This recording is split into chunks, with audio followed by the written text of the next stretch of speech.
যে ক্যাপ্টেন্সি নিয়ে ওর প্রেশার হচ্ছে কি হচ্ছে না। তো Nahid Rana depends more of his pace, not his swing.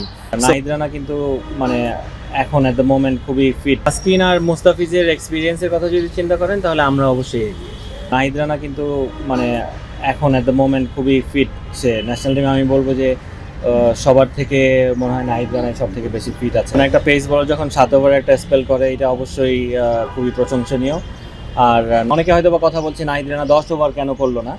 10 over করাটার প্রয়োজন পড়ে না, কারণ এটাও আমার দেখতে হবে যে 5 উইকেট পড়ে গেছে, পাকিস্তান টিম ব্যাকফুটে চলে গেছে, অন্য বাকি যারা বলার আছে তারাই কেপেবল ইনাফ টু মানে get the other wickets. Nahid Rana depends more of his pace, not his swing. So ওই সুইং নিয়েও যদি এই পেসের সাথে সুইংটা নিয়ে একটু কাজ করতে পারে, আরও মানে আমার মনে হয় আরও মানে ডেঞ্জারাস বলার হবে ফেস করার জন্য। সেইটা আসলে মানে এক্স্যাক্টলি মিরাজ বলতে পারবে এই উত্তরটা, যে কারণ ও ফিল করতেছে, ও ফেস করছে এই জিনিসগুলো, যে ক্যাপ্টেন্সি নিয়ে ওর প্রেশার হচ্ছে কি হচ্ছে না। সো আমার মনে হয় এই উত্তরটা আমি না দেওয়াটাই বেটার। তাসকিন আর মুস্তাফিজের এক্সপিরিয়েন্সের কথা যদি চিন্তা করেন তাহলে আমরা অবশ্যই এগিয়ে, কারণ ওরা বেশি ম্যাচ খেলেছে, ওদের উইকেটও বেশি। পাকিস্তানের শাহিন শাহ আফ্রিদি বাদে আমার মনে হয় না হারিস রাউফ খেলেছে, কিন্তু হারিস রাউফের এত উইকেট মনে হয় নেই মুস্তাফিজ আর তাসকিনের মতো।